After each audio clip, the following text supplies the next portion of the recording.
coming. Well, welcome everybody to day 2 of the Democrats' shutdown. Let's make absolutely clear what's happening here. Real pain is being inflicted upon the American people because 44 Democrats in the Senate have voted for the 3rd time to reject the completely nonpartisan, completely clean, very simple 24-page continuing resolution that we passed in the House here 2 weeks ago. Now, why did we do that? For a refresher for everyone. We have been working very hard, this leadership team, to get Congress working again. Congress has not done the appropriations process appropriately for many years now, and so we have forced the muscle memory back. Our appropriators have done a great job in bipartisan fashion, by the way, and they've worked very hard and passed 12 separate appropriations bills through the committee as is supposed to be done. We passed 3 of those off the House floor. The Senate did its work. For the first time in years, the Senate passed 3 appropriations bills off the floor. Those bills don't match up exactly. So the way the system works, everybody remembers from civics, is that when the 2 chambers have bills that don't align perfectly, you put together a conference committee. That's been done. All of that work's been done very deliberately, very carefully, and as good stewards of taxpayer resources. The problem is we ran out of time because the end of the fiscal year is September 30th. So we did the logical, simple, good faith thing. Instead of loading up a continuing resolution to keep the lights on, to keep the government open so this process can continue, instead of loading it up with poison pills or gimmicks or tricks, we sent over a very simple continuing resolution that every single Democrat in the Senate has voted for in the past, just to keep the government open for the people, so that we could get to November 21st, 7 weeks, to allow more time for this process to play out. That is what happened. Now, the Democrats did something they've never done before. Chuck Schumer has led them all to vote against it. Everybody's been discussing this for the last few days. Why in the world would Chuck Schumer do a 180-degree turn? Because he said passionately, as recently as March of this year, on the same instrument, the same CR, that it would be reckless and irresponsible and dangerous to close down the federal government. Why did Chuck Schumer change his tune? Everybody knows that now. He's trying to avoid a challenge from his left flank in his next Senate re-election campaign. And he wants to avoid the scrutiny that he received for doing the right thing back in March because the far left and the base really went crazy on poor Chuck Schumer. And so he changed his tune. And now they're trying to pretend it's about something completely different. They have made a decision that they would rather give taxpayer-funded benefits to illegal aliens than to keep the doors open for the American people, to keep vital services, veteran services, health care and nutrition for women, infants, and children. They would rather not pay the troops and TSA agents and Border Patrol agents. They would rather stop services of FEMA in the middle of a hurricane season than to do the right thing for partisan political purposes. It is selfish, it is reprehensible, and it is exactly the opposite of what they have all said themselves in their own words very passionately every day until now. We've been playing the greatest hits loop here on a video right outside the Speaker's office for days. You've all seen it. Make them answer for that. Don't ask the Republicans what we should be doing or what we should be negotiating. I don't have anything to negotiate. I sent them in good faith exactly what they had voted for before. We did not put any Republican provisions in that, and we tried to make this very simple, in good faith, so the appropriations process of the people can continue. Now, there's been a lot of talk about, they say that we're making this up, this illegal aliens receiving taxpayer benefits. It's a talking point, they said. I want to remind you of a couple of key facts. Everybody can remember, I think, back to 2020. In the presidential debate for all the candidates on the Democrat side, you might remember famously they were asked the question, raise your hand, they said on the stage, if you believe that illegal aliens should receive health care paid for by American taxpayers. Every single one of them raised their hand, to great applause in the audience from the Democrats who were there. Those hands included Joe Biden and Kamala Harris. Now, what did they do? Did they follow through on that promise? Yeah. They absolutely did. Joe Biden used executive orders, and he expanded benefits, health care, to illegal aliens in his 4-year term. That was an outrageous violation of the existing federal law and of the principles of good stewardship. Those resources are not meant for people who break the law and come into our country. They're meant for U.S. citizens. And so they watered down these health programs. It was terribly dangerous. So we got the majority. President Trump has returned to the Oval Office with a mandate of 75 million Americans, this big popular vote win. The House Republicans received our largest popular vote total. in the history of this institution, Republicans went immediately to work. And we passed the one big beautiful bill, the Working Families Tax Cut.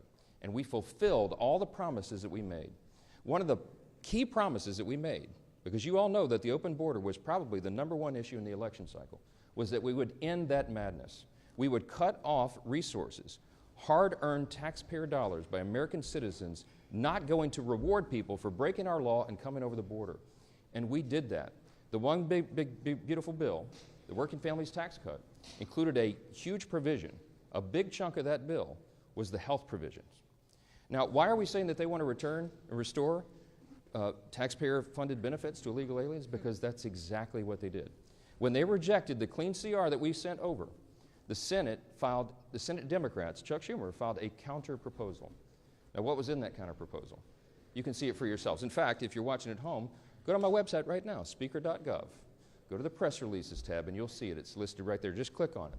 I'd like you to turn in your hymnals to page 57, okay? Section 2141. It is there in black letter. They filed this. This is not a talking point. This is what they proposed.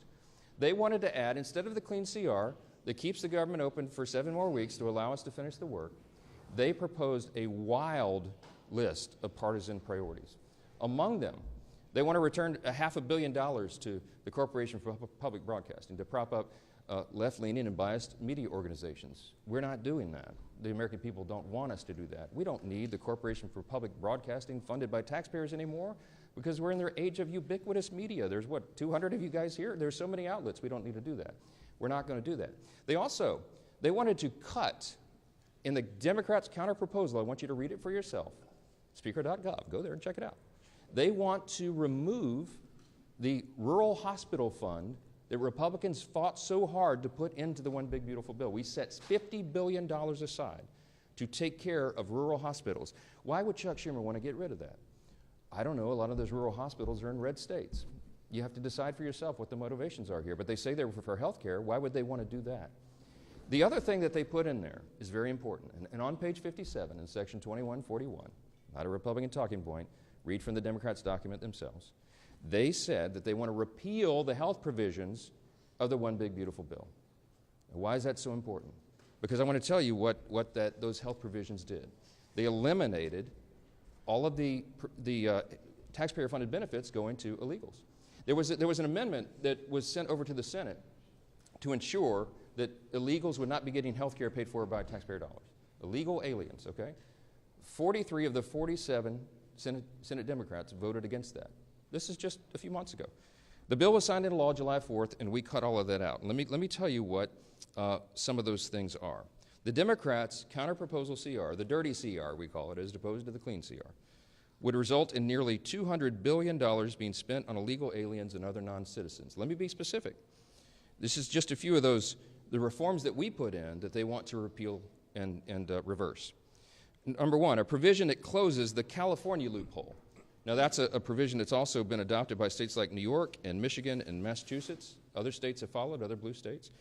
The California loophole allows taxpayer-funded Medicaid for illegal aliens. We eliminated that in the big, beautiful bill. Their counter-offer is to repeal and reverse that. That would cost $34 billion of U.S. taxpayer funds. Number two, a provision that prohibits Medicaid from paying more for emergency care provided to illegal aliens than it does for American patients who are disabled or elderly or children. We eliminated that in their counter-proposal that they have filed that you can read yourself. They want to repeal that. That would cost taxpayers $28 billion. Here's another one, number three. They've counter-proposed a provision that ends the Obamacare funding for non-citizens. The cost of that repeal would be $91 billion to all of you. Taxpayers, hardworking American citizens would be funding that. A provision that repeals the Obamacare special rule for immigrants. That cost would be $27 billion for taxpayers. A provision that ends Medicaid funding for those improperly granted asylum and parole under President Biden's open borders. The cost of that would be $6 billion. I think that's actually a low estimate. You know, President Biden intentionally opened the border and Kamala Harris for 4 straight years. By some estimates, 20 million illegal aliens came from every country all around the world, and a lot of dangerous people came into the country. And you know what they did? They granted them all asylum. They gave them all this parole status so that they could roll on to taxpayer benefits. We've all been funding that. Republicans said, no, that does not comport with common sense. We're going to do right by Americans and not everybody else. We're not going to incentivize illegal immigration, and that's exactly what Biden and Harris did. It's what President Trump ran on to end, and we did that. It took the president about 2 months, and he closed that border tight. We don't have that problem anymore, but we still got to deal with the tens of millions of people who are here illegally. We're working on that. So the Democrats' so-called reasonable counterproposal would reverse all those common sense reforms I just listed and more. And I don't want you to take our word for it. I don't want you to regard this as some talking point. I want you to go read it for yourselves. Speaker.gov, go to press releases. You'll see it's the first thing listed. Click on the bill and go through it yourself, and you'll see it. The result of all this would be $200 billion at least in taxpayer-funded benefits going straight to illegal aliens. Those are the simple facts. They cannot refute it. We have been making the rounds in all the media and every mainstream media outlet that we can get to over the last few days. And no one can challenge the facts that are on the paper. It's right there for everybody to see themselves. We have lots to say about that, and I'll answer some questions, but I want you to hear from the rest of the leadership team. And our majority leader who's been working really hard on all this is Mr. Steve Scalise. Leader? Well, thank you, Mr. Speaker. And as we mark day 2 of Chuck Schumer's shutdown, we know that there is a very straightforward way out of this. And that is for Senate Democrats to join with Senate Republicans and vote for the bill that opens up the government and allows negotiations to continue. Surely by opening up the government again, it doesn't resolve all of our differences, but it allows us to negotiate without Chuck Schumer holding the American people hostage. That's really what's going on here. You know, we had a vote on this House floor 2 weeks ago, and 99% of House Democrats voted to shut the government down. Led by their leader, Hakeem Jeffries, whipped their members to vote to shut the government down. And so they're running around this town right now doing podcasts and trying to be commentators. They're doing everything but being legislators. When they had an opportunity to actually govern, House Democrats voted to shut the government down. And now that the government's shut down, they're trying to blame somebody else for what they did. They voted to do this. They can get bailed out by Senate Democrats. The bill is still sitting over in the Senate. And so rather than trying to figure out who to assign blame to, what they should do is go over to the Senate, talk to their Senate Democrat counterparts and say, Senate Democrats, Chuck Schumer, open up the government again. And then let's have a negotiation over our differences. President Trump, you saw Vice President Vance as well saying, we will negotiate, but not while you're holding hostages of the American people. There are real differences we can negotiate. You know, they want to talk about all the Obamacare increases in premiums that they caused families. Obamacare is the health care law of the land, and it's leading to higher premiums for families. There are a lot of conversations that people can have about how to fix those problems. Throwing hundreds of billions of new taxpayer dollars to things like funding illegal alien health care is not the answer to that problem. And it surely is not the reason for Democrats to be shutting down the government. And yet that's what they're doing. Some of their own leaders have confirmed that's why they're shutting down the government. And it's unacceptable to most American people who just want the government to work for them and deserve that. And we had a vote on the House floor. You can go look at that vote and see that over 99% of Democrats voted to shut the government down. It's a real vote that we held, and that bill is still sitting in the Senate. We stand ready to negotiate on a lot of differences. We are in a conference committee right now on 3 of the appropriations bills, and Tom Cole and his appropriators have passed all 12 of the bills out of committee. John Thune, to his credit, changed course from the old days of Chuck Schumer when Chuck Schumer ran the Senate and didn't bring any of the appropriations bills out of committee. They're now moving those bills in the Senate, and so we can have a broader negotiation on how to properly fund government, how to properly set priorities over funding government, which, by the way, shouldn't be complicated. It's what every family does sitting around their kitchen table. They figure out how to properly budget their households. Businesses do this all the time. A small business, whether it's good times or bad, has to sit down and figure out how to make the budget work. Washington needs to do the same thing. And that means House Democrats and Senate Democrats need to stop holding temper tantrums, stop making $1.5 trillion demands for illegal alien funding, and vote to open up the government, release the hostages, and let's go get back to a negotiation over what the priorities of this country really should be. President Trump has proven he's ready to negotiate again. He brought all the leaders to the White House just a few days ago.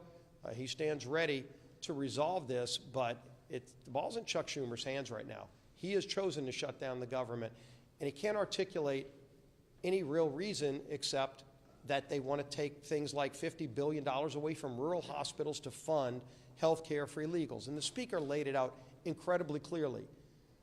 It's not some hypothetical. Chuck Schumer filed an alternative government funding bill, and it includes getting rid of all the verifications on things like making sure illegals can't get those taxpayer-funded benefits. They want illegals to get free health care benefits, and they're willing to shut the government down to do it. That's not where the country is. It's surely not why we should be here right now. But we stand ready to work. We've done our job in the House. It's time for the Senate to do their job and end this madness. Keeping our members tied together, united, focused on what we need to do is our whip. Tom Emmer.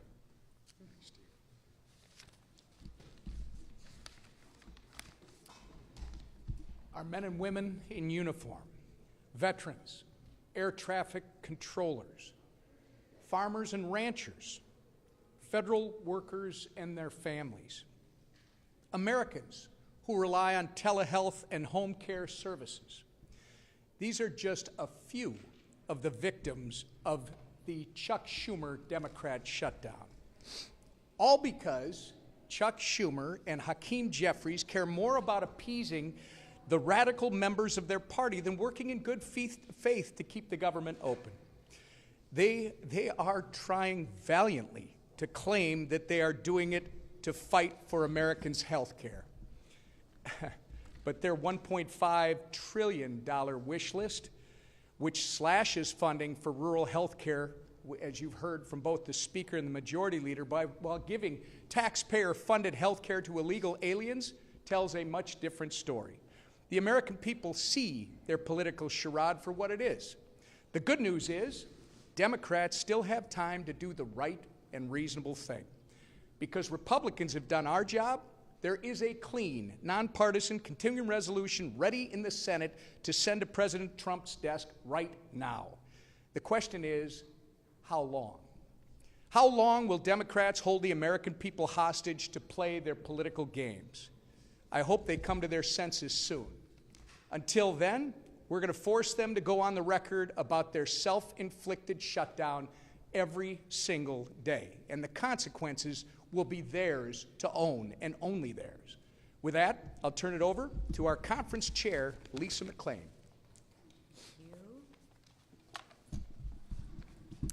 Thank you, and good morning, everybody. Listen, this is really simple. There is a way to open the government today. Pass the clean Republican CR bill that we already passed. I mean, it's really, really simple. That's it. Just pass it, right? Goodness, Democrats have done this 13 times before, right? The same bill, 13 times before. It's really, really simple. So what's the problem now? Ask yourself, what's the problem now? Democrats want to make their most radical followers happy. They're pandering to the radical Democratic arm of their party. And you know what? They want to spend your money to do that. They want to spend your money on government benefits to illegals. Your money. Where does that $1.5 trillion come from? It comes from your pockets. And you're going to give it to illegals. Nobody wants that, except the Democrats. They're going to spend your money on a climate crusade, and they're going to spend your money on radical media outlets. Gang, this is your money. It comes out of your pockets that you work very, very hard for. And more than $1 trillion they want to spend on their radical Democratic goodies. What's more, they want to make you pay for that, all while gutting historic investments in rural health care, which is really interesting, right? What's their talking point now? Oh, healthcare, healthcare, healthcare, healthcare, right? Then ask them, why would you gut $50 billion if you care so much about healthcare from the rural healthcare, right? Because they don't have any facts. All they have is talking points, right? And they can't remember what they're talking about, right? They're talking out of both sides of their mouth. They want to take $50 billion away from rural healthcare. Gee, I wonder why. And since they didn't get any of those things on a silver platter, they want to throw a fit, a tantrum, and they want to shut the government down. And guess who pays the price for that? Real Americans do. So I ask Democrats, are you okay with this? Are you okay with mothers on WIC unable to get milk for their children? Answer that question, Democrats, because with your no vote, you are voting for mothers on WIC not to be able to feed their children. Are you okay with that? Ask them that when you talk to them, right? And ask the Democrats, are you okay with soldiers wondering how they're going to make ends meet when they aren't getting paid? That's their vote when they vote for the clean CR, when they have a no vote on the clean CR. They are voting, Democrats are voting, to make sure that troops aren't getting paid. Ask them if they're okay with that. And ask them if they're okay with delaying home purchases for families and benefits of veterans, right? Enough. Enough. Stop the hijacking of our government. Stop the political games. That's why the leadership team behind me put a clean CR on the table. We didn't play any political games. We didn't add a bunch of our wish lists, a bunch of our pet projects to the CR. No, we said enough with the games. Let's put the exact same CR on the table that the Democrats voted for 13 times. And you know what they said? They said no. So if the Democrats really care about the American people, pass the clean CR, stop hijacking the American people, and stop pandering to the progressive, radical arm of their base. Thank you. Right here, yeah, yeah. Does the president have the constitutional authority, just because of a shutdown, to lay off thousands of federal government workers, or withhold funding for congressionally approved projects that are already in the works? Yeah, he does. Okay, this is the way the system works. This is Chuck Schumer's decision is to hand, as I said on a couple interviews yesterday, the keys to the kingdom to the president, right?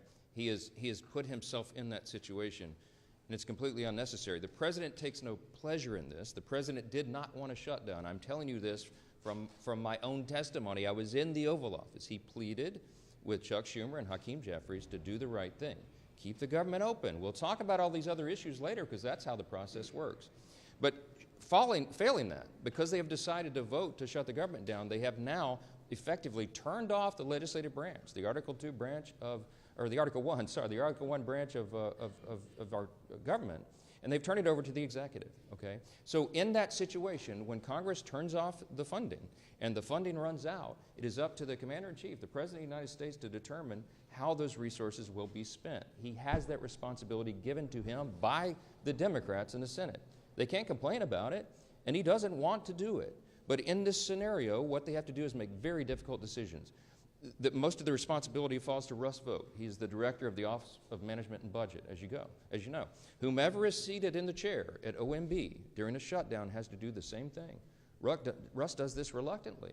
We had a 45-minute telephone conference with him yesterday. He talked to all the House Republicans. He takes no pleasure in this because Russ has to sit down and decide, because he's in charge of that office, which policies, personnel, and which programs are essential and which are not. That is not a fun task.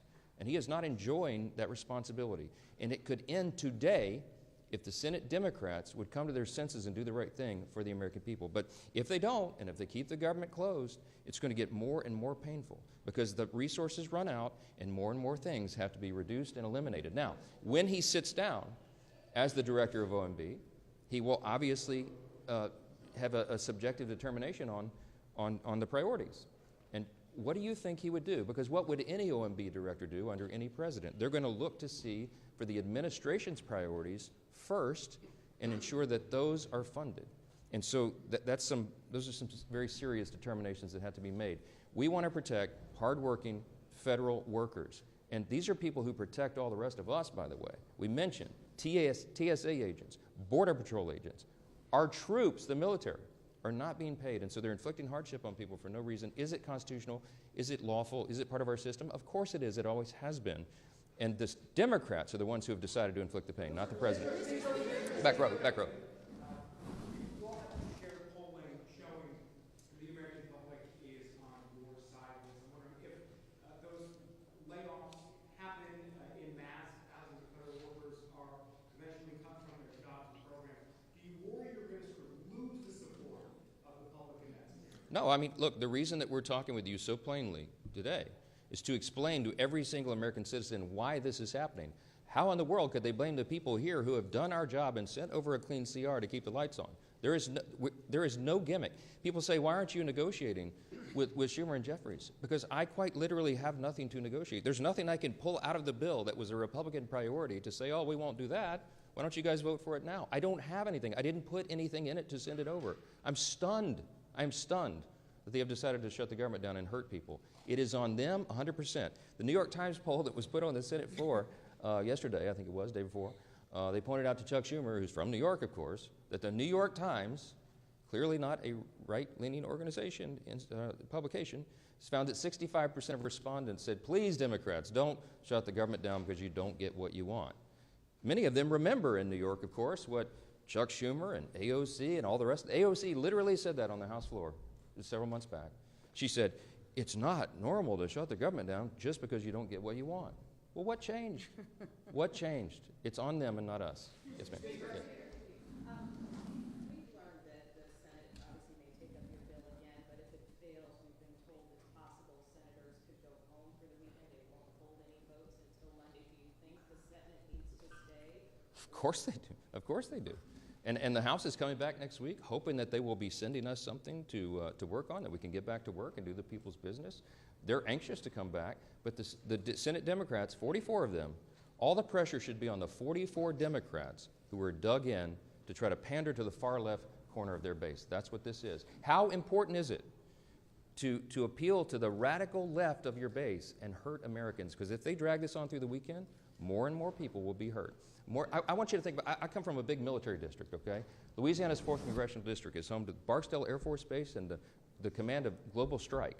The Global Strike Command is in my district. In the south part of my district, we have Fort Polk and the Joint Readiness Training Center. I have lots of active duty military and lots of veterans. I want you to think about the young airman or the young soldier who's deployed right now, defending our freedom and all of us in America's interest. And they've left, I think of this one particular family. This gentleman is deployed. He's got a young wife at home, and they have 3 small children under the age of 6. She's not going to get a paycheck as long as Chuck Schumer is playing political games up here. They don't have a big, I know this family well, they don't have a large tranche of savings, okay? This is going to be a serious hardship. She won't be able to make the car note. She won't be able to maybe pay for groceries for the kids because Chuck Schumer is up here playing games to pander to the far left of his space. It's outrageous. Real people are getting hurt. Veterans are not getting health care services. We have suicide prevention programs, okay, that will not be funded because of this. This is not a game.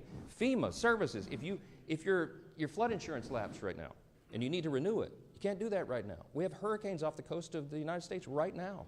If you buy a home and flood insurance is required, which is in so many places around the country, you can't close on your home right now because Chuck Schumer and 43 friends in the Democrat friends in the Senate are making a game out of this. It is ridiculous. It is irresponsible and dangerous. We'll come in at any hour, at any day to get the job done, but they won't. Yes. Senator Chuck Grassley had said there could be $27 billion of ACA subsidies fraud. I know congressional Republicans have been looking at this issue of the Obamacare tax subsidies with those estimates. Do you have any concerns about that? And also, Susan B. Anthony, Pro-Life America, and 88 total pro-life organizations have said they are concerned that the Hyde Amendment is being averted with those Obamacare subsidies and that people are getting elective abortions through that program. So are conservatives concerned about this? Yeah, conservatives are very concerned about the subsidies. Not only that, but they're subsidizing not American citizens, they're subsidizing insurance companies with that, which has driven premiums up. It's got lots of problems, okay? I was in the Oval Office with the President, with Leader Thune, Leader Jeffries, and Leader Schumer a few days ago. And Leader Thune rightfully said to Chuck Schumer, that is a red herring in this, and you all know it. That is the subsidies that you're referring to don't expire until December 31st. We're at the end of September. You're trying to take a December policy issue and insert it into this discussion about whether we're going to keep government operating for the people. That is a ploy. They've done that simply so that they can show a fight against Trump and Republicans. Let me tell you what that is all about. There'll be lots of thoughtful discussion, deliberation, and debate about that because there's lots of opinions and it needs major reform. Leader Thune told Leader Schumer very clearly in front of the President, before that's even considered, you have to take on real reforms to address those issues. And they demonstrated right there in front of the President. He saw it for himself. That's not a simple issue. That's going to take weeks to deliberate and discuss and debate. But that's the beauty of the process. We have 3 months to do that. That is not an issue for today. The only issue is whether they're going to vote to keep the government operating for the people. Clear, plain and simple. Yes, sir. Mr. Speaker? Democrats want to not only have health insurance for illegals, but some of your Democratic colleagues over in the Senate are also talking about DEI programs that Democrats want to bring back. Can you elaborate on that? Yes, there's all sorts of. Remember, we sent over a 24-page clean CR. They sent over this thing that you'll have to see on my website to believe it yourself. But it's all chock full of all sorts of crazy things that they want to restore, and DEI has always been one of their big priorities. They want to spend $1.5 trillion new dollars of spending is what they're demanding to keep the lights on around here. It's absurd, and they should know it. They're all wrapped around the axle about these woke progressive programs being ended, but that's what the election was about. That woke progressive stuff is what the American people rejected. Some of our Democrat colleagues here are doubling, tripling down on it. Good luck with that. Good luck with that for the midterm election. Today, the White House with Mr. Vogt, the president posted on Truth Social this morning that the meeting is to determine which of the Democrat agencies they recommend to be cut. This is in addition to the money for New York, for the transit funding being cut, and in addition to blue states seeing their energy funding cut. Two questions on this. I mean, do you think this is political targeting? Is that appropriate? And then in addition, HUD had on its agency webpage blaming radical Democrats for this. Is that an appropriate use of taxpayer money being overtly political? It's something we haven't seen before. I think what the HUD website says is the objective truth that we're telling you right now. There are 44 Democrats in the Senate, and by the way, every Democrat in the House except one who voted to shut the government down. They are the ones that made that decision. The White House and the executive branch take no pleasure in this.